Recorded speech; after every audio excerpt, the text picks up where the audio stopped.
Bismillahirrahmanirrahim. Assalamualaikum warahmatullahi wabarakatuh. Bertemu lagi dengan saya Resita Fitria ya di acara Bisa Bincang Santai ya sore kali ini di program baru Redaksi Tasikjon ya. Mungkin sedikitnya di sini ya kita akan membahas tentang berapa sih gaji yang pantas untuk guru honorer dilihat dari kacamata hukum. Di sini saya bersama Bapak Meiman Danang Rukmana SH yang merupakan ketua dari DPC IKADI Tasikmalaya melingkupi kota dan kabupaten Tasik, Ciamis, Banjar dan Pangandaran. Mungkin di sini ya saya terdapat beberapa pertanyaan gitu yang akan saya ajukan gitu. Di sini sebagai praktisi hukum, Bapak ini sangat membawa guru honorer ya Pak ya? Kenapa? Terhadap atau memberikan atensi terhadap guru honorer. Pertama kalau dari sisi histori, saya adalah anak dari seorang guru. Iya. Ya, seorang guru yang mana PNS mengabdi di Kabupaten Tasik waktu itu. Dan secara pribadi pun saya juga pernah turut limbah ilmu juga sebagai guru honorer waktu itu masih ada SMA Polri, dan juga pernah sedikit berkecimpung di dunia perdosenan di STIMIK DCI Tasikmalaya. Dari histori itu kita lihat ada ruang fungsi yang kosong terhadap perhatian terhadap guru. Persoalannya adalah ruang fungsi yang kosong itu entah dilupakan atau sengaja dilupakan, entah itu disadari atau tidak disadari. Yang pasti ada persoalan yang cukup memakan waktu lama terkait dengan persoalan guru. Kenapa saya katakan lama? Ini sudah hitungannya belasan tahun.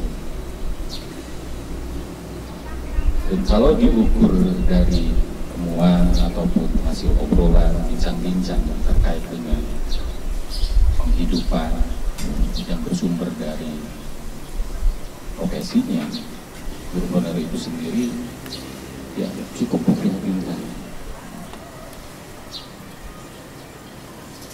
Oleh karena itu ada sedikit ruang yang memang mencoba sedikit besarnya saya isi dari fungsi saya sebagai advokat. Bagaimana mengadvokasi ruang fungsi yang kosong itu, yang terlupakan atau mungkin dilupakan, supaya diperhatikan. Yang mana harapannya adalah memanusiakan guru honorer, memanusiakan guru honorer, sehingga bisa diukur sebagai suatu pekerjaan atau profesi yang derajatnya tidak lebih rendah kalau diukur dari sisi honorari.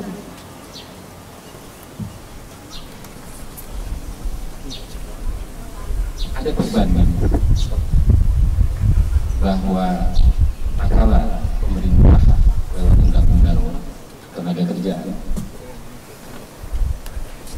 yang mana ada standar upah minimum terhadap para karyawan ataupun buruh. Tiap kota kabupaten dengan nilai yang beda. Tapi kalau kita melihat kepada pembanding itu, guru honorer sangat jauh. Nah, ini menjadi sebuah persoalan keprihatinan dan harus menjadi semangat untuk peduli. Kalau kita mau jujur bahwa undang-undang tentang ASN kita tidak mengenal yang namanya honorer. Yang ada hanya ASN atau P3K, pegawai pemerintah dengan ketentuan kerja. Lantas posisi guru honorer ada di mana? Kalau berbicara ASN, standar gajinya jelas diatur di dalam sebuah aturan atau regulasi. Tak kala P3K itu juga konon katanya sebagai presiden, tapi itu sudah ditekan oleh presiden atau tidak, tapi itu sudah mengarah kepada standarisasi kelayakan. Persoalannya uangnya di mana ini guru honorer? Terlebih guru honorer yang kita tahu di Kota Tasik ini mencapai ribuan. Sangat banyak ya Pak. 1000 lebih. Jadi pada saat standar kelayakan hidup dari sisi honorer guru honorer di angka 100 sampai 300 ribu dengan sumber anggaran yang memang tidak jelas. Kenapa saya katakan tidak jelas? Karena belum ada regulasi yang mengatur dari mana sumbernya. Sifatnya masih berdasarkan taruhlah bahasanya kebiasaan ataupun kompromi kesatuan kerja atau pendidikan itu sendiri. Ini kan harus jelas. Kita pun harus akui kontribusi guru honorer terhadap pencerdasan kehidupan bangsa ini cukup signifikan. Bahkan pada saat audiensi yang lalu, kalau standar honor gajinya honor di Kota Tasikmalaya kisaran 100 sampai 300 ribu, maka salah satu yang menjadikan tolak ukur atau penyumbang persentase kemiskinan, ya salah satunya itu 0, sekian persen tidak layak disebut sejahtera. Dengan kondisi seperti itulah semua pihak mencoba mendorong agar pemerintah dalam hal ini juga tidak terjebak dalam regulasi yang sifatnya rutin, tapi juga harus berkreasi, berinovasi terkait dengan persoalan-persoalan yang tidak hanya menyangkut kegiatan belajar mengajar, tapi juga persoalan isi perut dari guru-guru. Harus sama rata ya Pak ya? Tentu dalam pengertian harus ada standar. Atas guru honorer dari mana? Persoalannya adalah ini persoalan bukan Kota Tasik, ini persoalan nasional seluruh Indonesia. Jadi sangat diharapkan ada perhatian lebih khusus terkait dengan bagaimana status dari guru honorer itu sendiri. Yang kedua juga terkait dengan standar kelayakan hidup dari guru itu sendiri. Begitu intinya. Jadi kalau dilihat dari histori Bapak ya tadi ya, berarti sebagai praktisi hukum sendiri, Bapak itu jelas sangat membela guru honorer ya Pak? Ya, mudah-mudahan bisa disebut seperti itu. Seperti itu ya Pak. Nah, sedangkan Pak ya, dilihat dari kacamata hukum nih, sebetulnya berapa sih menurut Bapak ini gaji yang pantas, yang layak untuk guru honorer? Tadi saya sudah sebutkan bahwa tidak ada standar sekarang, lebih cenderung dibiarkan ke pasar. Karena kalau kita melihat dari 1000 lebih guru honorer di Kota Tasik, ada kecenderungan ada yang 100.000, 200.000, 300.000, artinya tidak ada standar baru yang beragam. Maka harus didorong standar kelayakan honor ataupun gaji guru honor itu sendiri seperti apa. Kita punya kembalinya adalah ya bahasa simpelnya begini, masa guru pabrik aja ada UMK-nya gitu kan. Masa jelas patokannya ya Pak, ada regulasi yang ngaturnya. masa guru honorer tidak? Gitu kan? Nah, ini kan salah satu bahwa ada ruang fungsi yang kosong, yang tidak terpikirkan atau mungkin ya dilupakan atau terlupakan, yang memang harus sekarang didorong supaya menjadi perhatian. Maka setidak-tidaknya kita kan tahu bahwa kalau guru honorer untuk SMK itu sudah ada pergub yang mengatur dikaitkan dengan masalah standar honornya, dan itu ya dikatakan cukup layak menurut kacamata standar UMK. Ya. Jadi harus ada standar minimum. Jadi kalau di perburuhan itu ada upah minimum, maka di situ juga harus ada standar minimum honor ataupun upah ataupun apapun namanya terhadap guru honorer, ya paling tidak disamakan dengan seperti halnya UMK yang berlaku bagi tenaga kerja, guru, pegawai yang lain. Padahal fungsinya dari guru honorer itu sama seperti guru pada umumnya ya Pak ya, tujuannya mencerdaskan anak bangsa ya Pak ya. Tapi dilihat dari upah gitu yang diterimanya itu seperti terlihat terdapat perbedaan yang sangat signifikan sekali ya Pak. Betul, ini mumpung belum terlambat. Kalau dikatakan mumpung belum terlambat, meskipun persoalan ini sebetulnya bisa diselesaikan dengan kekuasaan, tinggal political will, goodwill untuk memperhatikan itu. Maka tadi ini harus didorong, pemerintah harus diberitahu, dibantu supaya perkara mereka terjebak kepada rutinitas kegiatan tata kelola pemerintahan, masih ada persoalan-persoalan lain yang perlu terperhatikan. Maka ini harus didorong supaya menjadi perhatian.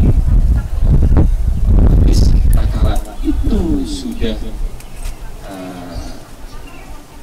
kalau teramini oleh pihak para pejabat birokrasi ataupun penguasa baik legislatif maupun eksekutif, paling tidak sebuah kebanggaan buat mereka pada saat pensiun pernah menciptakan sejarah, memanusiakan hidup. Seperti itu. Nah, terus Pak ini ya, perkumpulan guru dan tenaga kependidikan honorer non kategori Kota Tasikmalaya atau yang disingkat menjadi GTK HNK 35 menggandeng kantor hukum Bapak untuk memperjuangkan atasan. Nah, ini pertanyaannya apakah sudah dilakukan Pak? Ya, sebelum saya jawab, saya ingin sedikit menjelaskan terkait dengan GTK. Iya. Bahwa GTK HNK ini ada dua kelas. Umur. Ya, ada yang sudah lewat 35 tahun, tapi mereka sudah mengabdi belasan tahun. Ada yang memang masih di bawah 35. Kita akan berbicara tentang teori kemungkinan. Pada saat konon untuk tahun depan katanya ada rekrutmen untuk khusus guru 1 juta. Tapi ini juga kan harus tetap 1 juta ini secara nasional harus tetap menjadi perhatian khususnya pemerintah Kota Tasikmalaya agar formasi kebutuhan tenaga guru ini juga harus diperluas. Satu, diperbanyak. Yang kedua, kaitan dengan tingkat bukan pengkhususan istilahnya, tapi tingkat pengkategorian. Tentu nanti akan juga dari kelas lain yang ikut, artinya kelas umum, gitu kan? Ada kompetisi di sini.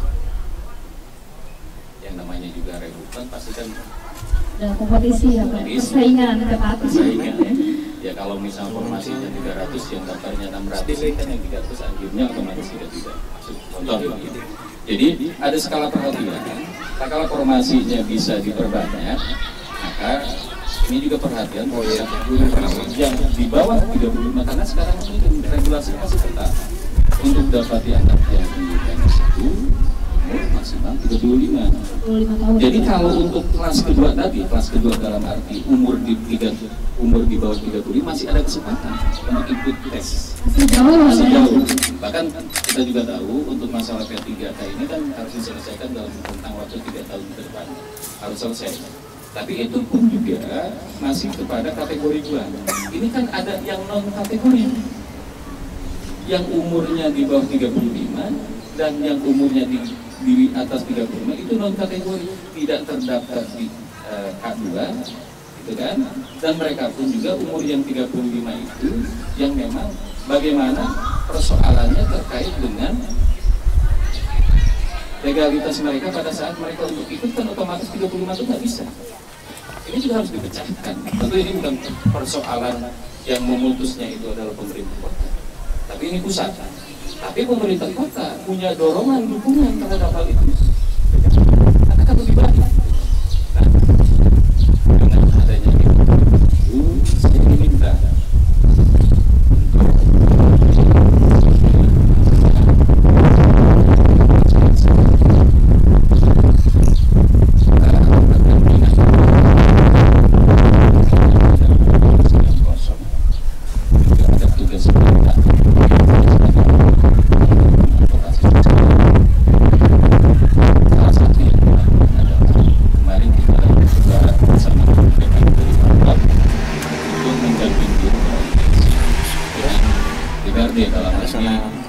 Komisi 4 Kota Tasikmalaya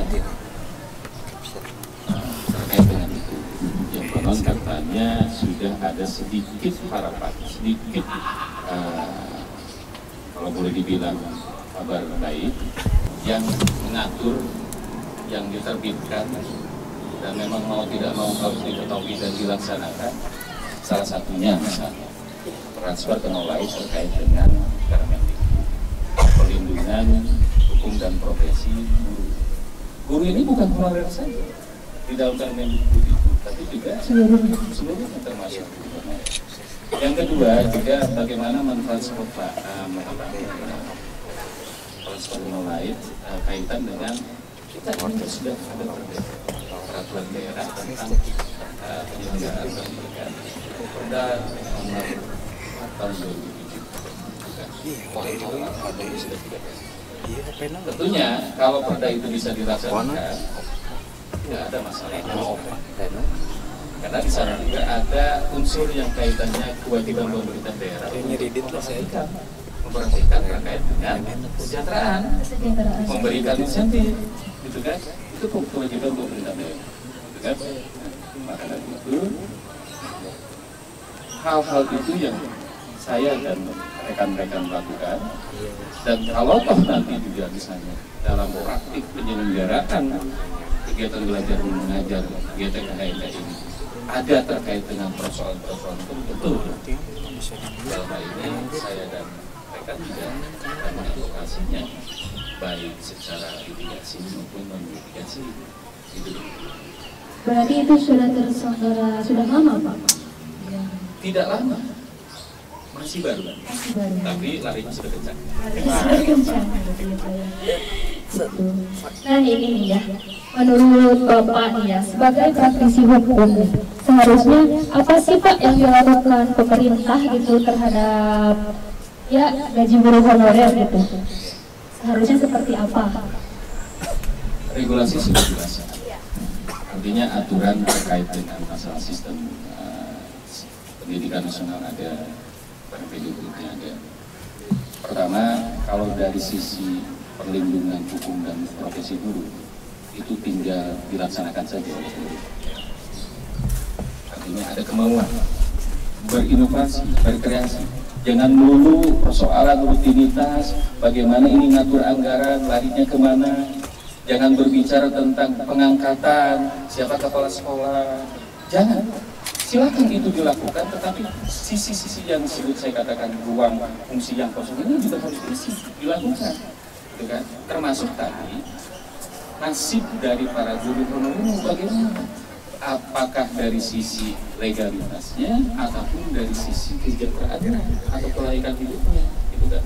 Ini kan harus jadi PR bersama Kita harus cari solusinya ya, harus Pak, cari ya? solusi. Dan kalau kita punya kemauan beritikad baik, kita tanggung jawab amanah terhadap jabatan, dalam hal ini pejabat-pejabat baik legislatif maupun eksekutif, indah akan kita rasakan.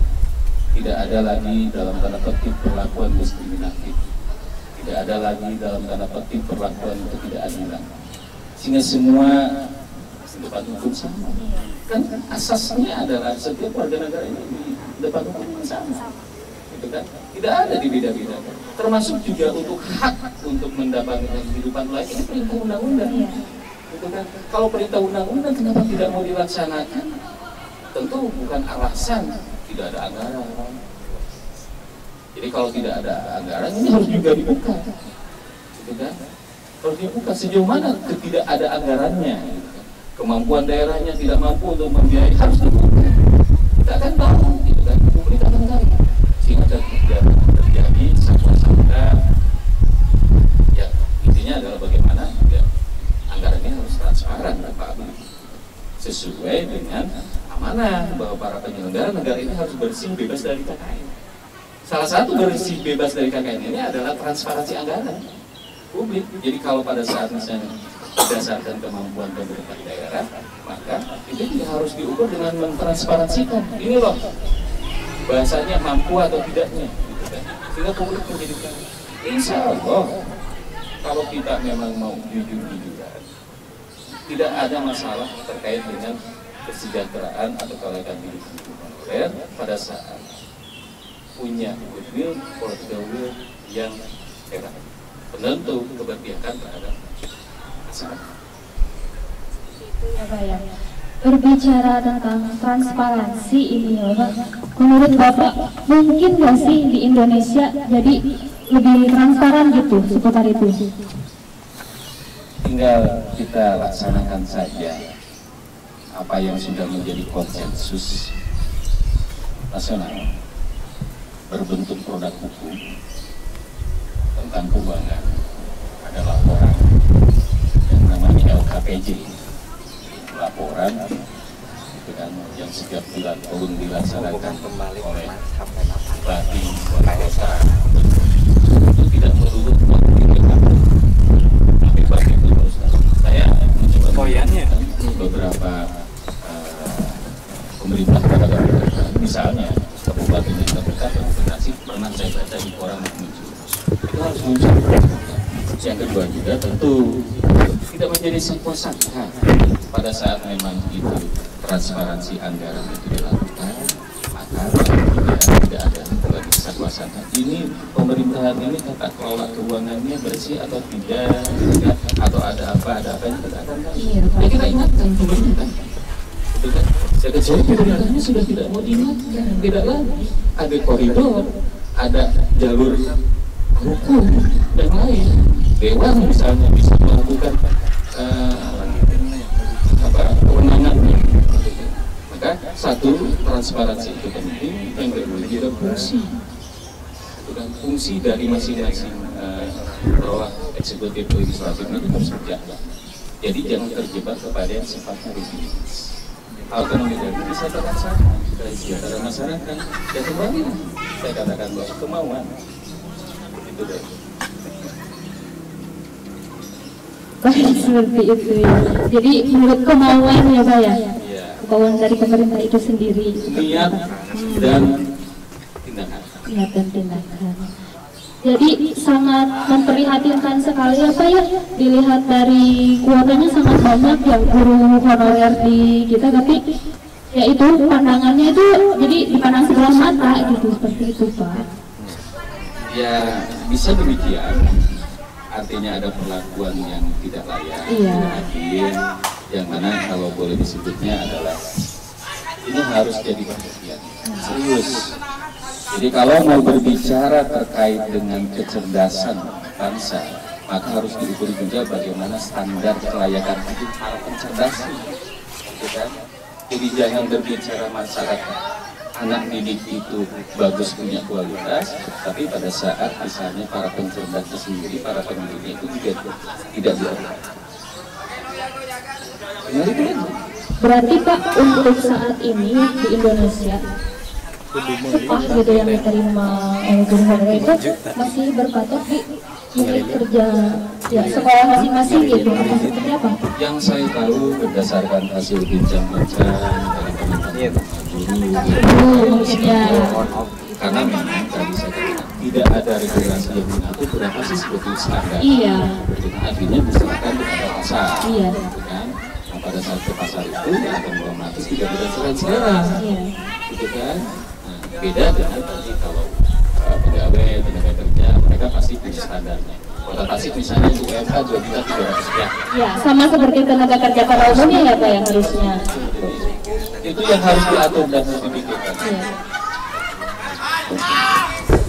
Mungkin seperti itu ya pertanyaan seputar berapa sih ya guys yang pantas untuk guru honorer yang dilihat dari kacamata hukum di acara bincang santai di program Tasik ini bersama Bapak Miman Lukmana SH gitu. Mungkin ada yang mau disampaikan lagi Pak? Sedikit. Iya. Closing. Sebelum acara ini ditutup, closing dulu ya Pak ya. Ini adalah saya sebagai salah satu warga masyarakat yang memang tidak punya kekuasaan untuk menentukan. Berharap agar para pejabat stakeholder pemangku kepentingan bisa menjalankan waktu amanah dan pangkat dan jabatan secara baik dan benar. Untuk bisa lebih berguna sesuai dengan masyarakat khusus. Mungkin dengan adanya program ini juga sedikitnya bisa menjadi perhatian khusus ya Pak ya untuk kalangan masyarakat, untuk kalangan pejabat juga ya Pak ya. Jadi kedepannya bisa saling mengoreksi untuk lebih baik lagi. Dan mungkin di sini saya pribadi juga ya berharap gitu adanya kesetaraan, kesejahteraan gitu untuk para pejuang pecerdas bangsa ya Pak, seperti itu. Mungkin ini mencukupkan sekian ya dari perbincangan menuju sore ya Pak. Menuju sore nah santai ya Pak ya. Mungkin seperti itu Pak. Terima kasih atas banyak ilmunya. Saya juga di sini menerima banyak ilmu dari Bapak ya Pak ya. Cukupkan sekian. Assalamualaikum warahmatullahi wabarakatuh. Oke, jadi seperti itu bincang santai kita sore kali ini, dan saya pribadi pun berharap ya terdapat kesetaraan ya dan kesejahteraan untuk isi perut guru honorer ke depannya. Mungkin dicukupkan sekian untuk live streaming kita kali ini. Dilanjut lain waktu. Assalamualaikum warahmatullahi wabarakatuh.